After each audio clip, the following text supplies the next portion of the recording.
I've been a bad girl this month. I've done some major online damage shopping. Yeah, I don't even know where to start. I think oh, I don't know, people have been asking me quite a bit on, I think, the tube and Instagram, if I was gonna haul my Marc Jacobs stuff, because I Instagrammed a picture of it.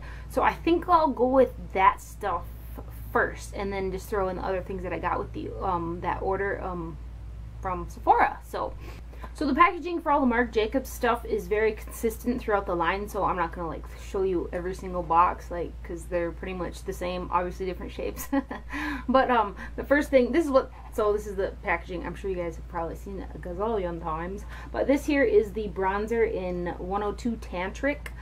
It is a fairly large compact, like, okay, I got big hands, but yeah, this is the size of the compact. It's like really huge, and you get a ton of product in here. There's 0.8 ounces in here. It's called Omega Bronze in 102 Tantric, and huge mirror inside of there, but this is what the bronzer looks like. I would say it's a fairly neutral tone. It isn't picking up true, I don't think, very true to color in the viewfinder there, but I'd say it's fairly neutral with just a hair more of a yellow undertone than a red one. Even though I generally like to use a more redder based bronzer, just because I have pink undertones, I do like the quality and the consistency of this particular bronzer, because the powder is so thin. Like, you can like probably put on a few layers and it's not gonna, I mean, you're gonna see the color, but you're not gonna be able to noticeably detect loads of product, like, you know, as far as thickness or texture wise goes. So I do like that about it. I'll try to swatch it here for you guys. It does have a dome. It's kind of a little bit of a dome on there. I've used it a handful of times, but yeah, that's about what it looks like right there. So pink blush, bronzer, you know, it's not like a must-have product, but it sure is pretty. And it's really sleek packaging, so, and you do get a load of product. So, and then I did pick up the other Style Icon palettes. There was two more other than the ones that I hauled in my previous Sephora haul. So this one here is 206, the Lolita, and they come in a little sleeve type packaging in there with a sponge tip inside. That's for the blush. These ones are obviously longer, but, and then over the top it comes with a Marc Jacobs deal. But this is the fairly neutral palette. This, I did one look with it, and this shade here, which has got some glitter in it, you barely put your brush in there and the shadow breaks up quite a bit, and then too quite a bit of fall down. It's got a really dry texture to it, so I wasn't that pleased with that particular shade, just because it was so like loose when you barely put your brush in it, and like if you were to put your brush in there and tap it off, like a lot of the stuff would fall off your brush. But in any event, the look did turn out nice, and the other shades are fairly buttery. I'll swatch a couple of these ones here. These ones here are matte, that's the glittery shade, and these ones here kind of have a satiny, or this one kind of has a metallic sheen to it, but those are the matte shades. For matte shades, the matte shadows are really smooth, so that is nice. I just haven't used them on my eyes yet. So those are the matte ones. Pardon my nails, I rarely paint them. And I painted them a couple days ago, and yeah, I haven't touched them up. But in any event, this is the Lolita right here. And then the other Style Icon number 7. Oh, no, hey, they're all Style Icon number 7. This is 206, the Lolita. This is 208, the Vamp. Okay, here we go. Yeah, this one looks like that. I think these are all really pretty shades. I used this one once, and I was more pleased with this particular palette than I was the other one I just showed you.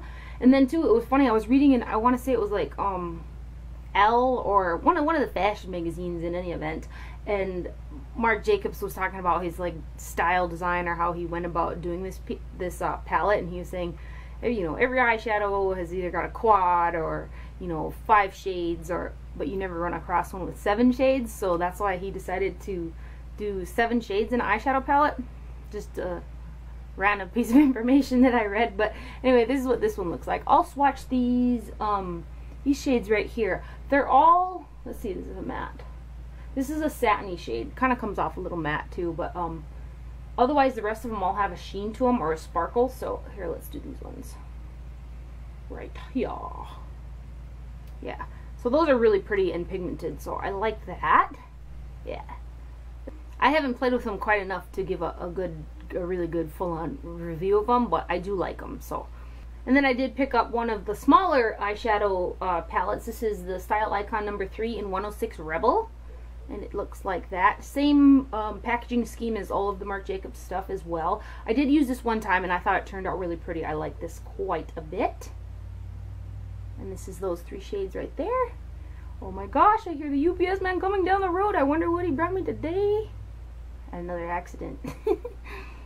But anyway, this is really nice and it's cute, and I just wanted to see what the trios were like, as opposed to like the 7 eyeshadow ones. So then I did pick up 2 of the blushes as well. They also come in a little pouch. Let's see here, let's find one.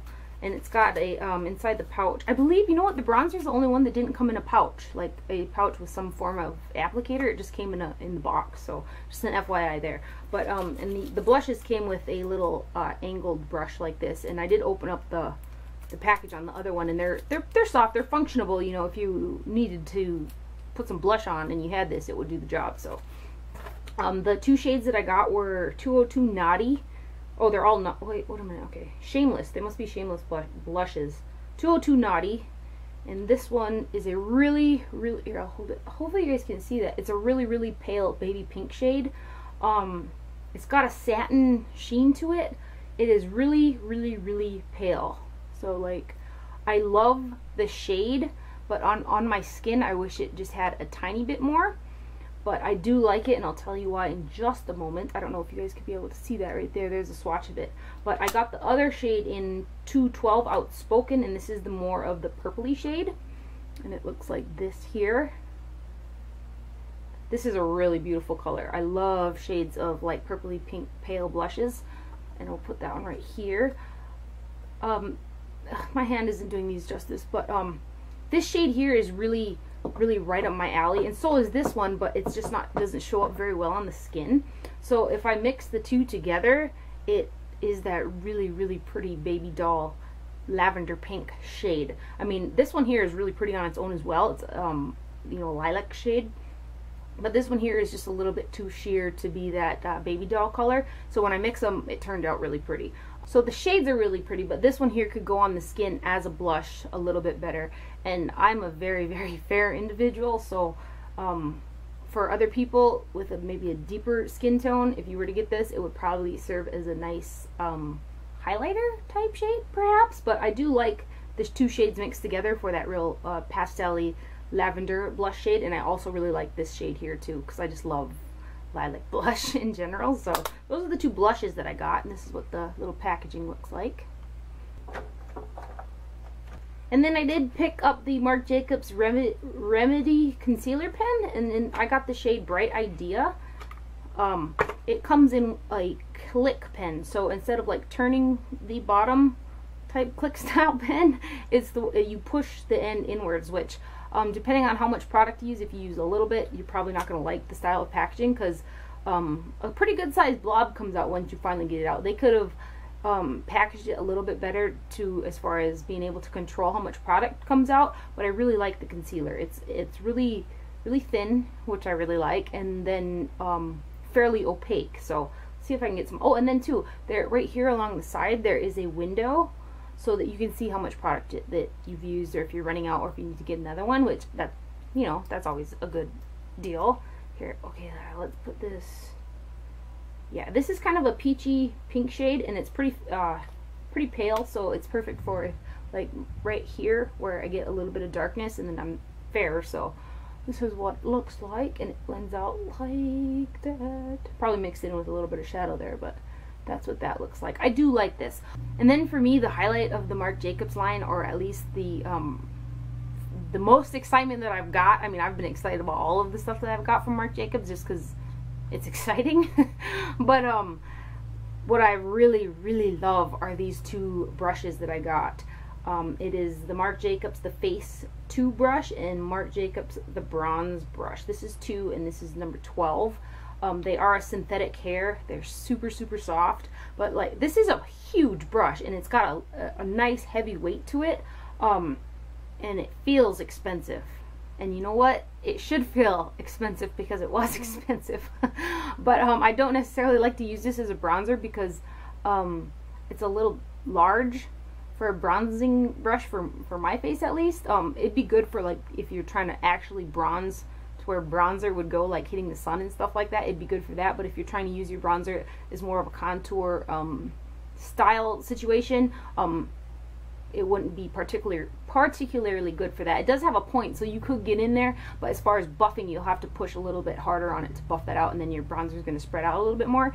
But I've been loving to use this for setting powder, and then also like finishing powder, like my Hourglass powders or my Guerlain Meteorite pearls. It's just a beautiful, beautiful brush. Like, there hasn't been any shedding. Usually I don't have any shedding with a synthetic brush anyway, but no shedding, and like I said, it's just beautiful, you guys. Look at it. Oh my gosh, let me see. The box on this is even pretty. I mean, I know I said the packaging is all the same, but like, look at how cool it looks. It's just really pretty. And then this brush, check this out. This one is like your buffer, you know, your synthetic buffer brushes for foundation, except for it's got an angle to it. Like, hope you guys can see that. And it's fairly dense and super soft.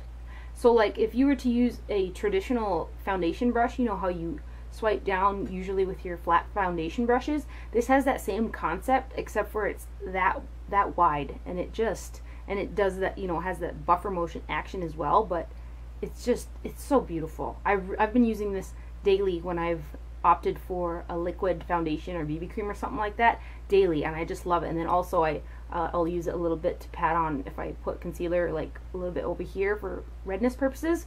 I also pat it on for that, and I really love those two brushes. I would like to have a couple of each, but they are fairly expensive. But I will say, instead of getting a really expensive brush and being like disappointed because it doesn't seem expensive, like prime example, this Dior blush brush. I got this, it came out I think with the summer stuff.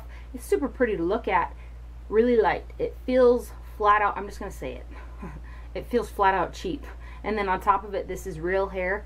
It's factory cut. You can like tell just by looking at it. And then it's dyed, so it's dry, it's scratchy. It just does not, I think I paid $50 for it. I know, right? I should have sent it back. I really should have sent it back. But it is pretty. It's got red bristles. That's pretty. That's, I guess, what's appealing to me. But at least if you pay, this one here was $48, I want to say. The other one was, I think, $78, the bronzer brush. But they feel expensive, which I think if you're paying that much for a brush, they had better feel expensive, and they do the job. They're just like standout for me from the whole Marc Jacobs line. I do like the other products as well. I'm yet to completely fall head over heels with a certain particular product. I do need to use them more, but the brushes, absolute love them. They're just beautiful brushes. I know that there's a few more brushes, and they look online, they look like the bristles are natural hair, so I'm a little nervous to buy those. I don't necessarily like to buy natural hair brushes unless I can actually feel them, because I'm not sure. Like that Dior brush, I never got a chance to feel it. If I was at the Dior counter and I felt that brush, I would have never bought it. Anyway, I've been loving these a lot. Then I was so impressed with the other palette that I got from Sephora like this. They're the Sephora It palettes. I got the smokier one. You guys might have seen me haul that, but I really like that. The quality of the shadows was really nice, and they're not that expensive. I want to say they're like around 30-ish. I'm not 100% on that, but these are really pretty. I did use this once as well, and the shadows in this really perform nicely.